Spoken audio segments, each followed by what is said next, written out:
कोल्हापूर जिल्ह्यातील काही महत्त्वाच्या बातम्या आता आपण थोडक्यात पाहणार आहोत।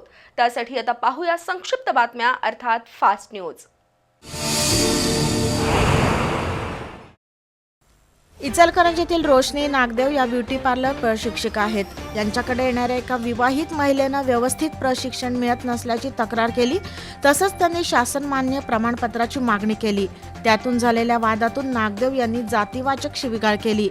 तसंच ऋषिकेश कोटला यानं त्या विवाहित महिलेला लज्जा उत्पन्न होईल असं वर्तन करून मारहाण केली, अशी तक्रार इचलकरंजीतील गावभाग पोलीस ठाण्यात दाखल झाली आहे।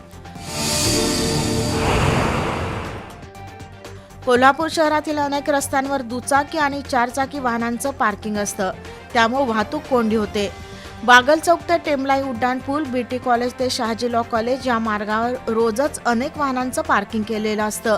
अशा वेळी वाहतूक शाखेचे सहाय्यक पोलीस निरीक्षक नागेश म्हात्रे यांच्या पथकानं 30 वाहनांवर दंडात्मक कारवाई केली। कमला कॉलेज समोरील ॲक्सिस बँकेच्या अधिकाऱ्यांना बेशिस्त पार्किंग न करण्याच्या सक्त सूचना दिल्या। ही कारवाई यापुढेही चालू राहील असं पोलीस निरीक्षक नंदकुमार मोरे यांनी जाहीर केलं। कोल्हापुरातील कसबा बावडा इथं रवींद्र रायकर राहतात। 18 डिसेंबरला त्यांच्या कंपनीतील सत्यनारायण पूजेसाठी रवींद्र रायकर आणि कुटुंबीय बंगल्याला कुलूप लावून गेले होते। दरम्यान चोरट्यांनी भर दिवसा या बंगल्याचं कुलूप तोडून लाकडी तिजोरीतील सोन्या चांदीचे दागिने आणि रोकड असा 6 लाखांचा ऐवज चोरून नेला। सायंकाळी रायकर कुटुंबीय घराकडे परतल्यानंतर चोरीची घटना लक्षात आली। शाहूपुरी पोलिसात अज्ञात चोरट्यांविरोधात गुन्हा नोंद झालाय।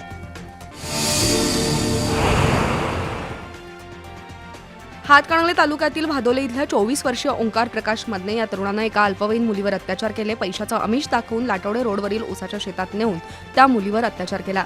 त्यानंतर या प्रकाराची कुठेही वाच्यता करू नकोस, अन्यथा जिवंत ठेवणार नाही अशी धमकी दिली। ऑगस्ट आणि सप्टेंबरमध्ये घडलेल्या या घटनेनंतर त्या पीडित मुलीला त्रास होऊ लागला आणि या प्रकरणाचा उलगडा झाला। सध्या तिला उपचारासाठी CPR मध्ये दाखल करण्यात आलं असून पोलिसांनी ओंकार मदनेला अटक केली आहे। जागतिक ध्यान दिनानिमित्त हार्टफुलनेस संस्थेतर्फे रविवारी ऑनलाईन ध्यान कार्यक्रमाचं आयोजन करण्यात आलंय। मनशांती, करुणा आणि एकतेचा संदेश देण्यासाठी या ऑनलाईन ध्यानधारणा कार्यक्रमात सर्वांना सहभागी होता येईल। रविवारी 21 डिसेंबर रोजी रात्री 8 वाजता हार्टफुलनेस संस्थेचे जागतिक मार्गदर्शक ध्यानधारणेविषयी आणि मानसिक आरोग्याविषयी मार्गदर्शन करणार आहेत। एक विश्व एक हृदय या संकल्पनेतून आयोजित केलेल्या या मोफत ऑनलाईन ध्यानधारणा शिबिरात सहभागी होण्यासाठी 95 034 96 776 या क्रमांकावर संपर्क साधावा आणि रविवारी रात्री होणाऱ्या ध्यान शिबिरात सहभागी व्हावं असं आवाहन हार्टफुलनेस संस्थेचे नितीन भोसले यांनी केलं।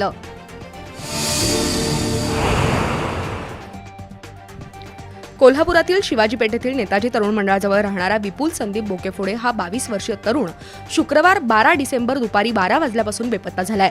विपुलच्या अंगावर काळी पॅन्ट आणि काळा टी-शर्ट असून त्याचा रंग गोरा आहे। या वर्णनाचा तरुण आढळल्यास शिवाजी पेठेतील नेताजी तरुण मंडळाजवळ संपर्क साधण्याचं आवाहन संदीप बोकेफोडे यांनी केलंय।